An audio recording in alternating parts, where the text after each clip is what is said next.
হে hi everyone, so এত অপেক্ষার পর ফাইনালি নিয়ে চলে এসেছি বিয়ের ব্লগ। তো আজকেই হচ্ছে আমাদের সুইটি রানীর বিয়ে। সন্ধে হতে না হতেই টিপ টপ হয়ে রেডি হয়ে গেছি, তবে আমার শাড়ি পরাটা একদম পছন্দ হয়নি, যার জন্য একটু খুঁতখুত করছিলাম। আর এদিকে আমাদের ব্রাইডও রেডি, আর ওনার এদিকে ফটোশুট চলছে। ওদের বিয়েটা কিন্তু সন্ধে লগ্নে ছিল, যার জন্য আমরা এদিকে বরণডালা নিয়ে সবাই বেরিয়ে গেছি। আর ওই যে পেছনে স্ক্রিনে চলছে আমাদের ম্যাডামের প্রি ওয়েডিং শুট। বর কিন্তু আসতে অনেকটাই লেট করেছে, আর আমাদের অনেকক্ষণ ওয়েটও করিয়েছে। আর যে জন্য দাঁড়িয়ে দাঁড়িয়ে বোর হচ্ছিলাম, তাই দাদা এনে দিল একটু পনির পকোড়া, সেটা খেয়ে টাইম পাস করলাম। আর বলতে না বলতেই এরই মধ্যে ঘটেছে আমাদের বরের এন্ট্রি, আর তার সাথেই শুরু হয়েছে শালিদের তুমুল নাচ। আমাদের নতুন জামাই শাশুড়ি মা সম্মানে জামাইকে খুব আদর করে বরণ করলো, আর এর পরেই হচ্ছে শালিদের বরণ করার পালা। যদিও আমি শালি নই মাসি, তবে আমি শালিদের থেকে কোনো অংশে কম যাই না। এদিন যদিও দেরি হয়ে যাওয়ার ফলে আমাদের গেট ধরতে দেওয়া হয়নি, তবে আমাদের সকালে বানানো ওই স্পেশাল মিষ্টিটা অবশ্যই খাওয়ানো হয়েছে। শুধুমাত্র মিস হয়ে গেছে আমাদের জামাইয়ের রিয়াকশনটা ক্যাপচার করা। আর এই হচ্ছে আমাদের ব্রাইড, যা সেদিনকে মুডটা একটু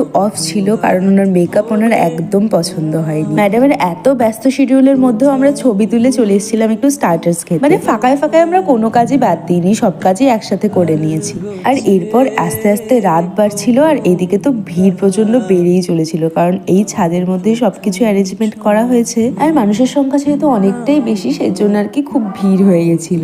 আর ওই যে ওইদিকে আমাদের ব্রাইড মুড অফ করে বসে আছে, আর এদিকে আমরা এত ভিড় ঠেলাঠেলি করে তারপর কিছুটা ছবি তোলার চেষ্টা করছিলাম। তবে এত ছবি ওঠার পর আমার একটাই আফসোস রয়ে গেল যে সেই দিন আমার একটা ছবিও ভালো আসেনি। আর এই ছবি করতে করতে এর মধ্যে আমাদের বিয়ের মণ্ডপে বরের এন্ট্রিও কিন্তু ঘটে গেছে। আর এরপরেই শুরু হয়ে গেল শুভ দৃষ্টি ও মালা বদল। দিদিদের বাড়ির নিয়ম কারণগুলো কিন্তু আমাদের বাড়ির নিয়ম কারণের থেকে একটু কিছুটা হলেও আলাদা, তো যার জন্য এগুলো দেখে খুব মজা লাগছিল। আর সব থেকে মজার যেটা রিচুয়াল ওদের মধ্যে ছিল, সেটা হচ্ছে দুটো হাঁসের ডিম নিয়ে সুন্দর করে সৌরভকে প্রথমে বরণ করতে হবে, আবার সেই ডিম দুটোকেই নাকি বরের পেছন দিকে ঢিল মারতে হবে। তো সুইটি এই জায়গায় ইচ্ছে করে একদম সৌরভের বন্ধু বান্ধবের দিকে ঢিল মেরেছে, আর সেই ডিম ছোড়া দেখেই তো সবাই এদিকে পালায় কি সেদিকে পালায়। আর এই করতে করতেই প্রথমে তো 7 পাক ঘোরা হয়ে গেল, আর এরপরে ওদের যা নতুন নতুন নিয়ম কারণ সেগুলি হচ্ছিল। আর এদিকে সৌরভ যা পরিমাণে ব্লাশ করছিল, ওর পুরো চোখ মুখ লাল হয়ে গেছিল, একদম লাল টমেটোর মতো। ছেলে যে প্রথমবার বিয়ে করে কি লজ্জা পেয়েছে আর কি খুশিটাই হয়েছে, সেটাও চোখে মুখে ভালোই বোঝা যাচ্ছিল।